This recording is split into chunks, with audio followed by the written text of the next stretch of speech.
Hello, everyone. I'm John Evans, and welcome to another episode of One on One. Bill Medley found success with his partner Bobby Hatfield back in the early 1960s when they left the singing group they were in that was called the Paramours, and they formed the Righteous Brothers. They had number one hits just 2 years later in 1964 with You've Lost That Lovin' Feelin', and in 1965 with You're My Soul and Inspiration.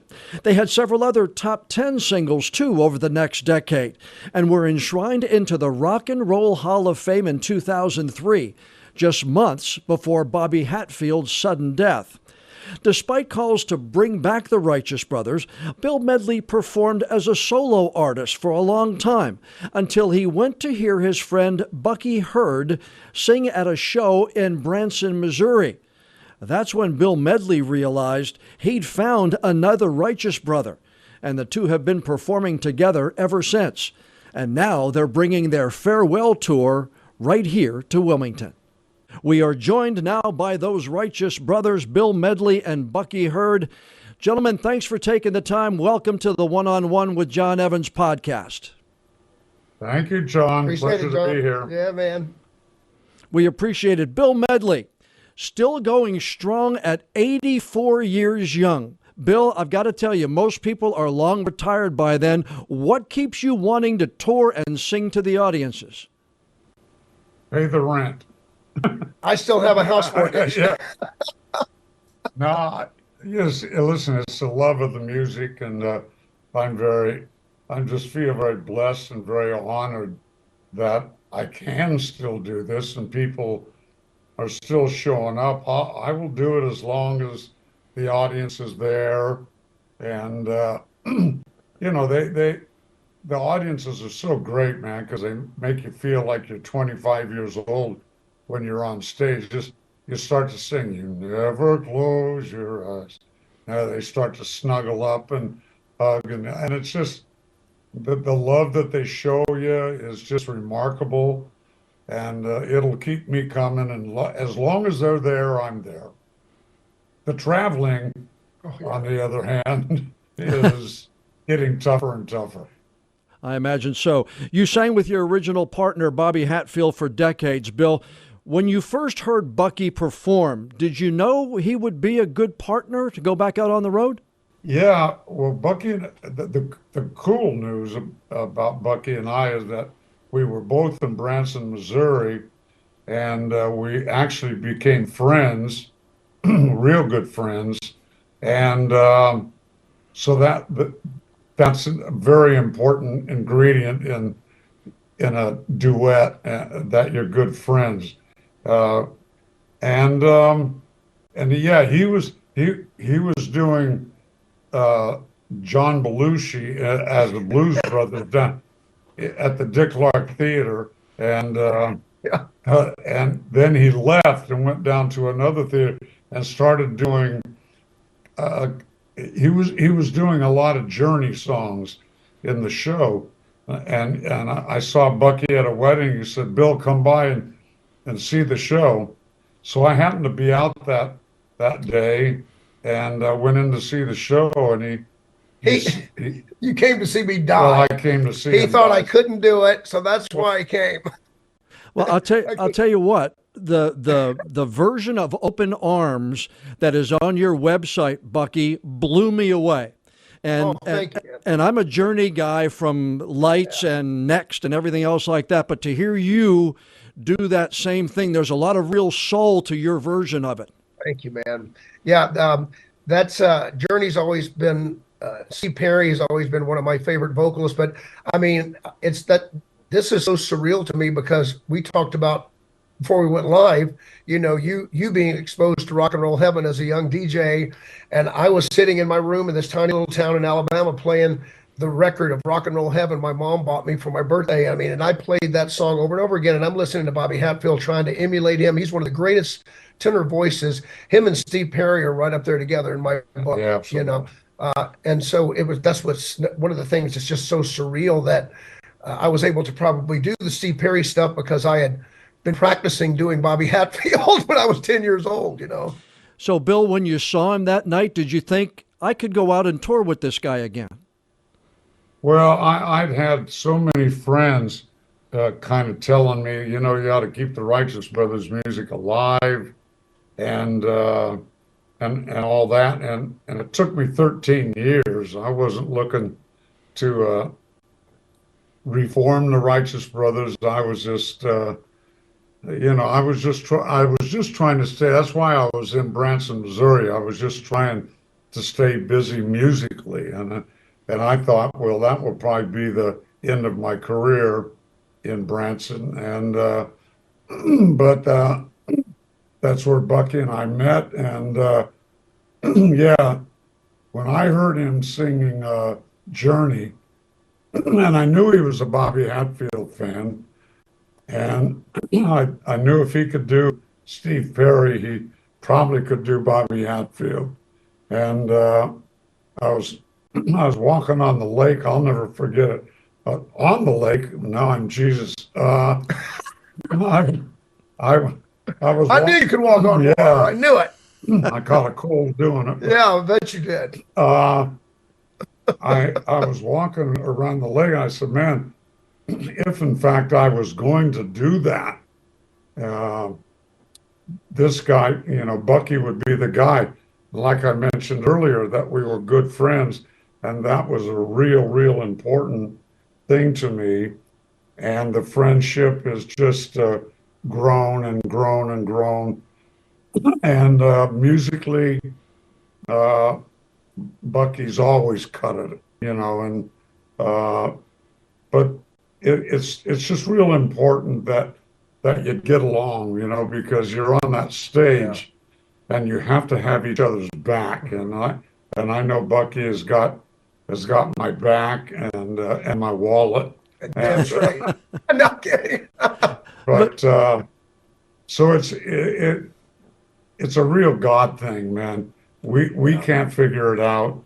We were signed to do 3 months in Las Vegas, and now it's turned in at 10 years.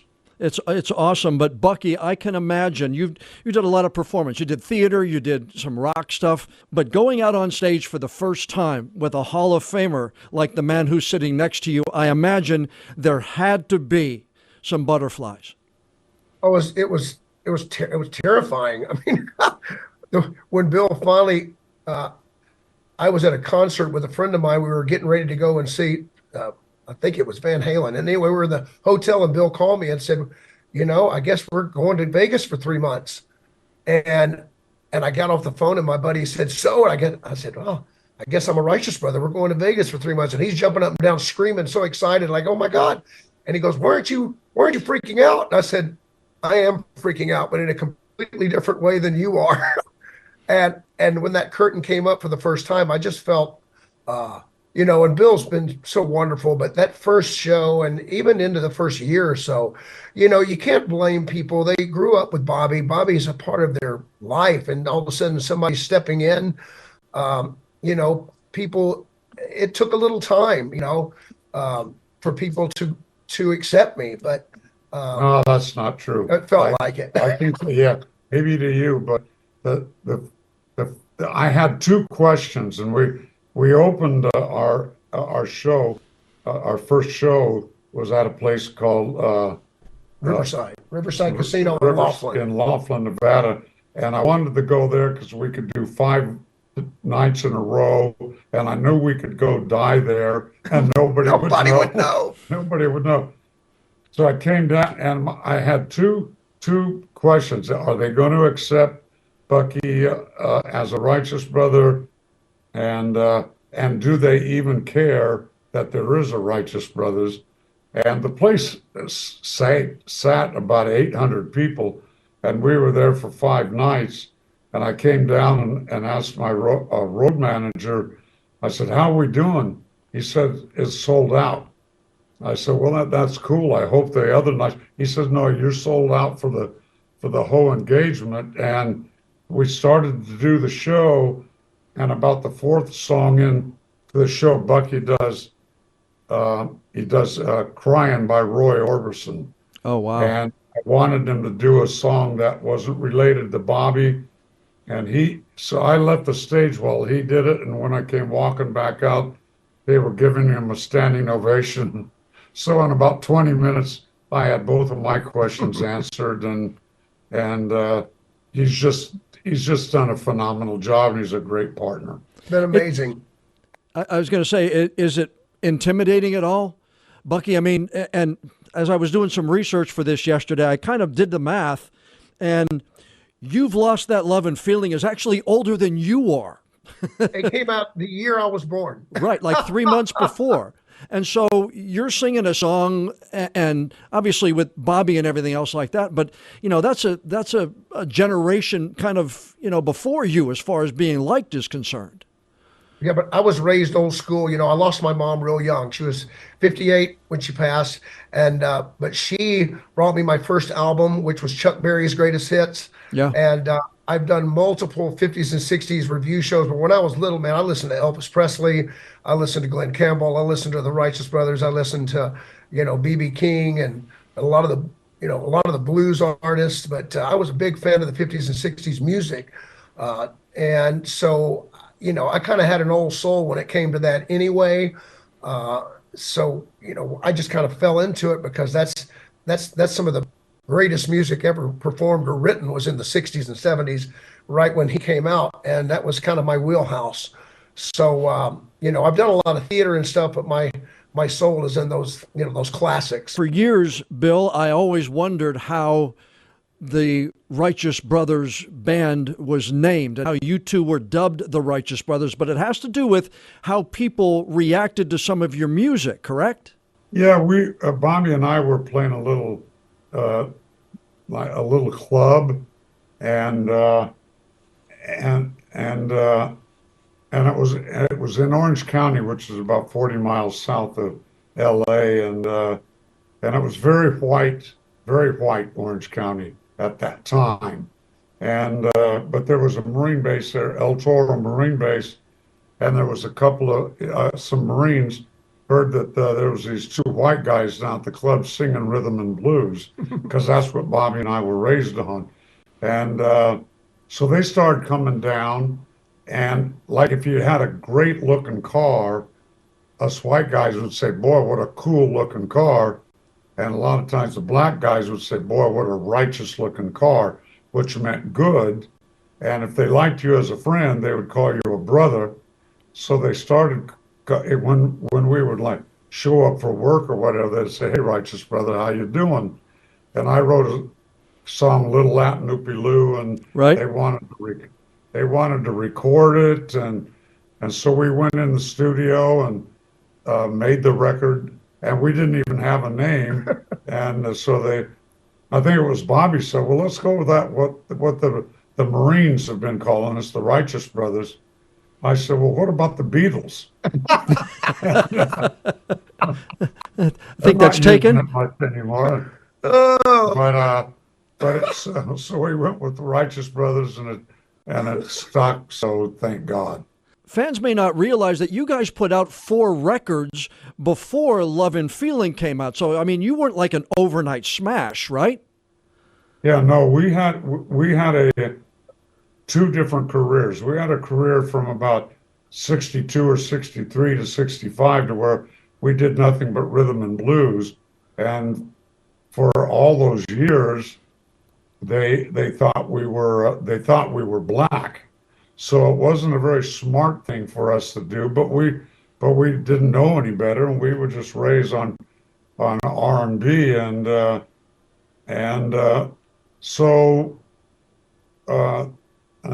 then we started doing Shindig, which was a national rock and roll TV show, and we started getting noticed and known, and we recorded Love and Feeling about the same time, and everything just blew open. Bucky, how close are you and Bill? Are you like brothers almost? I know there's a little bit of an age difference, but are you guys close?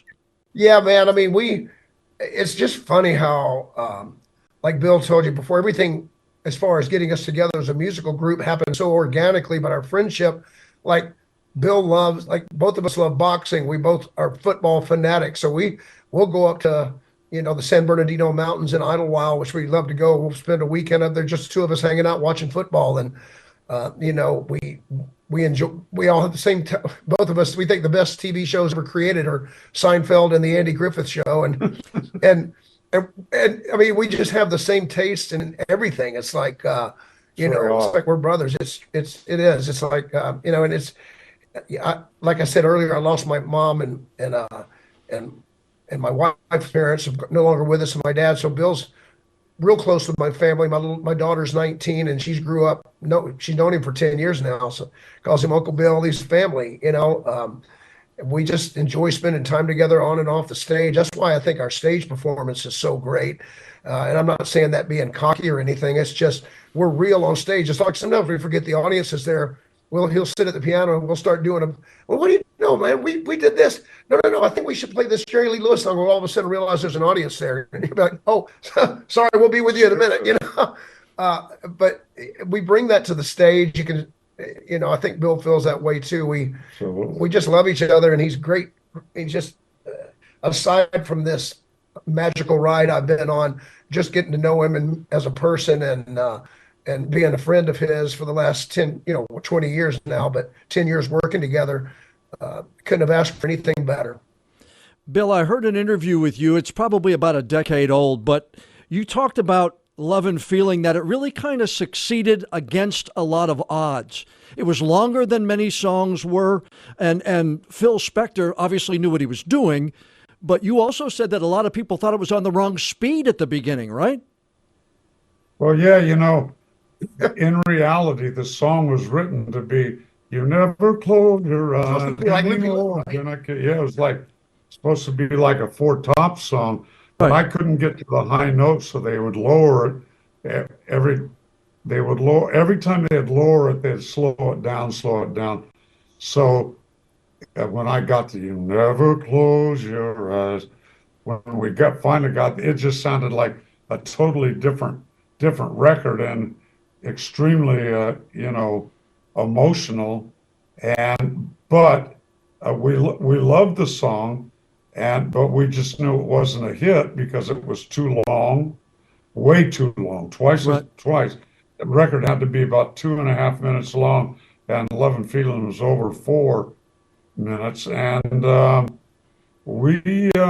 it sounded like I was on the wrong speed, because in those days it was all little, tenor voices, but I think everything that was wrong with it made it very special, and we were just thrilled that it fell through the crack. And as a disc jockey, John, you'll appreciate this. A lot of the disc jockeys said we loved Love and Feeling because it was a great potty song. We could go to the potty. We could go to the restroom while we were playing it. So the record made us a big hit. Yeah, like In-A-Gadda-Da-Vida. That was a DJ's best friend.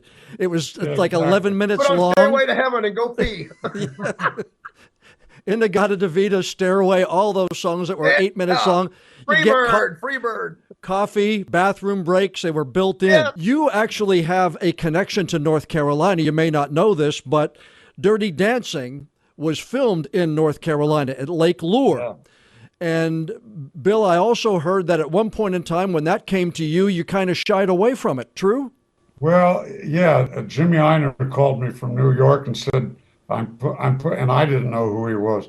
And he said, I'm putting the music together for this movie, and we want you to sing this one song. And I said, well, what? Because I had just finished doing a Sylvester Stallone movie, singing a song, and it was a duet with Gladys Knight. And so when he said, it's a duet, you and a girl, and I said, well, what's the name of the movie? He said, it's called Dirty Dancing. I said, that sounds like a bad porno movie. and my wife Paula was expecting our child, McKenna, and so I said, I can't do it. I'm a California boy, and they wanted me to go to New York. And I said, I can't go. I promised Paula, my wife, that I'd be there for the birth. Well, she finally had the child, and I told her, please have the child. I need a hit record. Um, but she she had the child, and they came to California to do it, and they said Jennifer Warnes wants to sing the song if she can do it with you. And we thought the movie was probably a joke. It ain't nothing's going to happen with it. It's just a small little movie, and so Jenny and I really went in the studio wanting to sing together Oh, because it was a great it was a Beauty and the Beast, obviously me being the Beast, and Glad you clarify. Thanks for well, clarifying yeah, that. and I had to clarify that, like I'm the Beauty, and You are. so we just went into, but I did turn it down for about 2 months, and thank God they stayed with me, and we finally did it. And like I said, Jennifer and I just wanted to sing together, and it was so much fun doing the record with her, and it turned out to be a great record, and I wasn't expecting it at all. yeah, it is. It's one of those records I think that I can still remember when my first son was born, Jonathan, when he was about 5 years old. My wife's mom, my mother in law, would put that on the stereo. She'd put the CD in, and she would dance with my son to that song. That was her favorite song of all time. And as soon as it comes on, it takes me back to that living room with my mother in law dancing with my son Jonathan at about 4 or 5 years old and him dancing with her. And I think it's those little memories that families all around the Yeah. country and around the world have to so many of your songs that I think make them so special. Well, it makes it all worthwhile just to have your Those memories. mother-in-law and your son dancing. That's a good enough reason right there to record it, and because that's really what music is about, Yes. man. Yeah, It's about love and Memories. yeah, just yeah, and that's what our audience, they come to hear those songs. We know that, Yeah. they're not necessarily coming to see Bill and Bucky. They're coming there to hear Love and Feeling, Soul Relive the and memories. Inchway, yeah. Unchained Melody, those songs. So we do all those songs in the show. Uh, so about 99% of our show is hit records that they want to hear, but we do a couple of surprises that our favorite thing to hear when people when we see them when we go out in front and sign autographs, uh, that they'll say, "Boy, we didn't expect that," Yeah. and that's such a great compliment. Uh, Hopefully they meant it was a good thing. I don't know if I didn't expect it to be that bad. Yeah. Yeah. But they say, the show is so great, we didn't expect to be that entertained.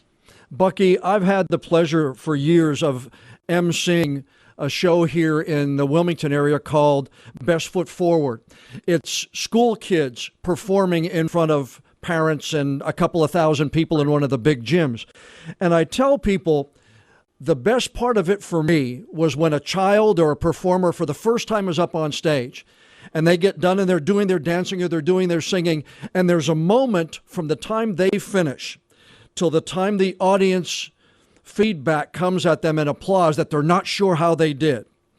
And then Yeah. the audience wave comes at them with applause and the face just lights up. And I haven't found a word for that yet. But do you still get those thrills when you're done something, you hit those notes, you stop, then there's that second, and then all of a sudden the audience appreciation comes your way? Yeah, man, that's cool that you said it that way. It is a magical, it's like a twilight. It's like a magical moment Yeah. when that happens. And yeah, it still is. It still is. And every, you know, a lot of people say, and this is kind of related a little bit to what you're saying.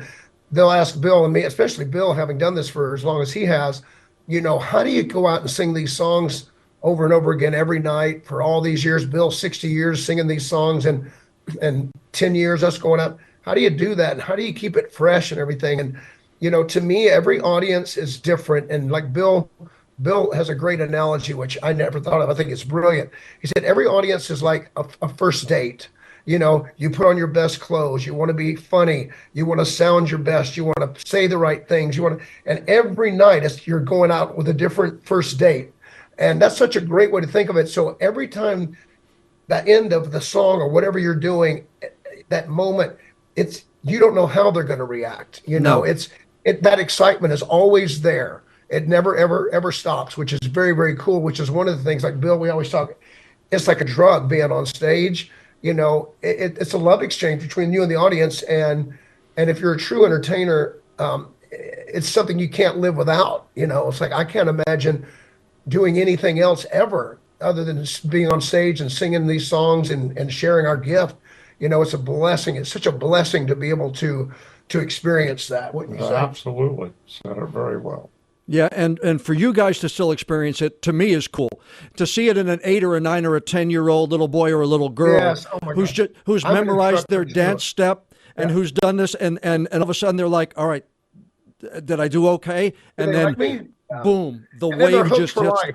Yeah, yeah, it But is. it's such a confidence builder. That's why the arts are so important for children. That's why I support anything. You know, when they started talking about trying to take arts out of school and stuff, you know, Yeah. they leaning towards that. I mean, that's not even a political issue, one way or the other. The arts needs to stay in the school. It Absolutely. builds such confidence for kids. I wrote a children's musical called Rockumentally, and we put it on for a couple of years in Branson. And the same thing when you see these little kids. You know, and I was a music theater teacher at a small school in Branson for a little while as well, and I know exactly what you're talking about, and it's just such a wonderful, exciting Oh, thing yeah. to watch these kids get up there and experience that for the first time. And you're right, that moment of, oh my God, and then they get this, and then they're like, Yeah. you can see the confidence just go. Yeah. It's wonderful.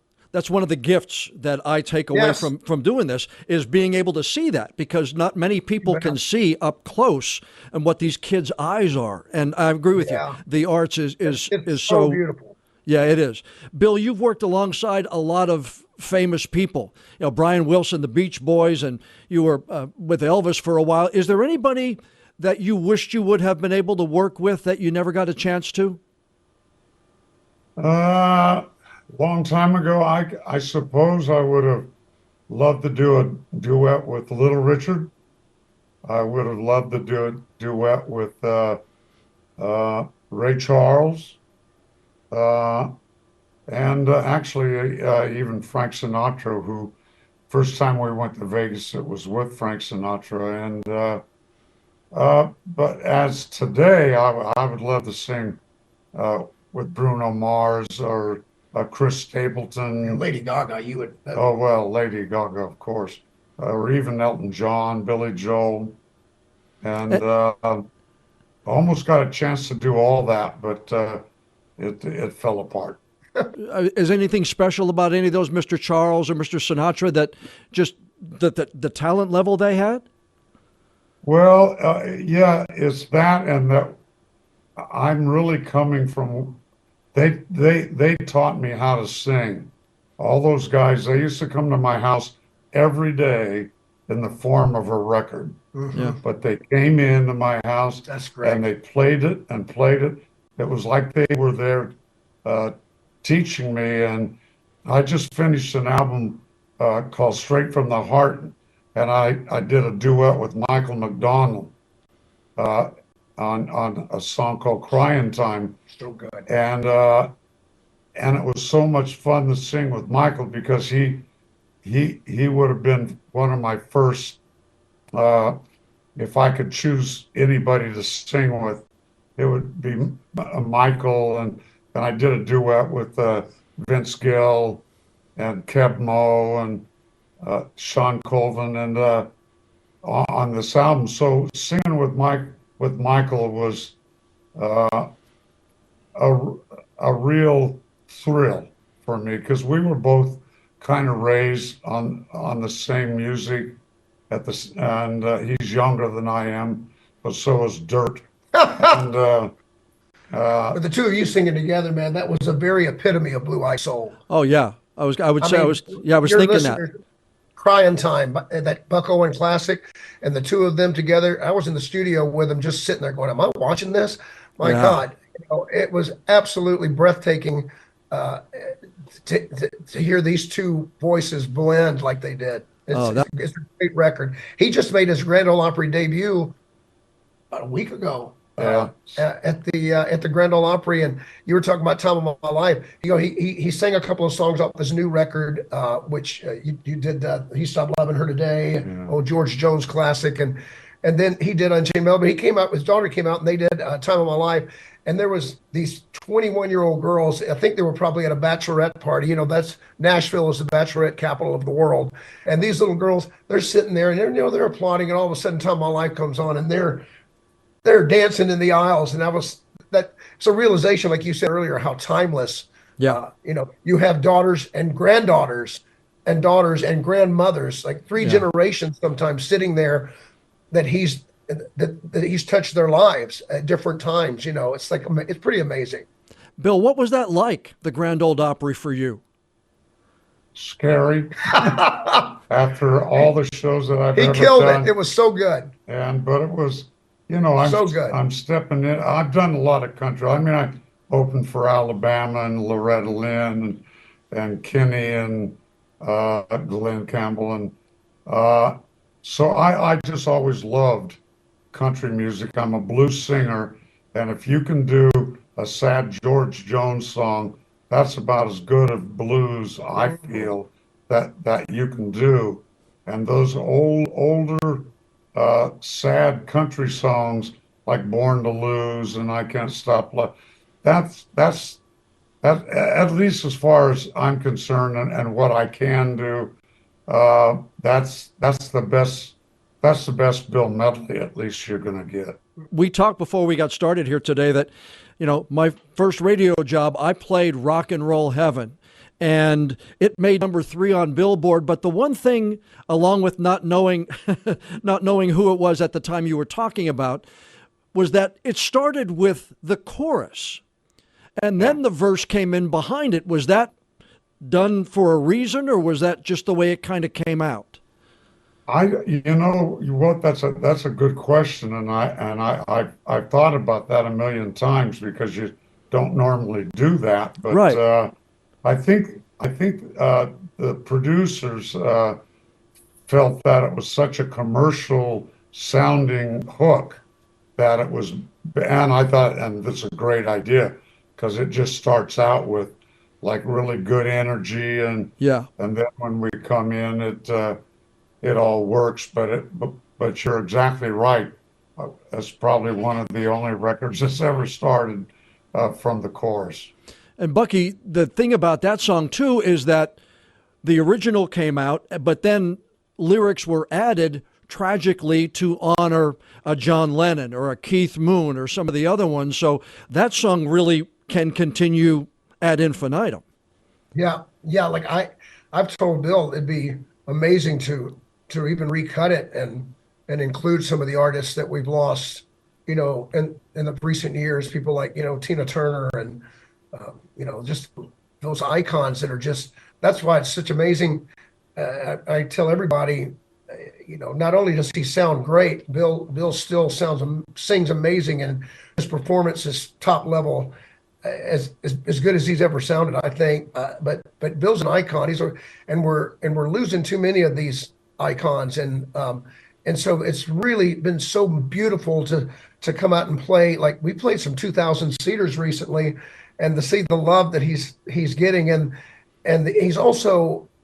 And I told him, he said, the audience members, a lot of them are older, but he's encouraging them in such a way, like they see him up on stage at 84, going to be 85 this year, singing his face off and all that energy. I said, you know how many people out there you're encouraging that might be walking into that theater that night going, I'm feeling old, and they're going to come out of there feeling, you know what, man, it ain't over yet. I've still got some life left in me. Bill's doing it. He's up there killing it. I can do it too. So it's just like I said, it's just been an amazing on so many levels. And the show is just as strong as it's ever been. And like I said, his new album is just off the charts good. I encourage everybody. It's called Straight from the Heart, and you just released it on Valentine's Day, right? Yeah. And by the way, Bucky has a new album coming out too, and it's just sensational. And he Thank you, man. took more of a kind of a country rock, or what And would you call it? we're trying to bring back that Americana? Bob Seger sound, man. Well, I'll tell you what.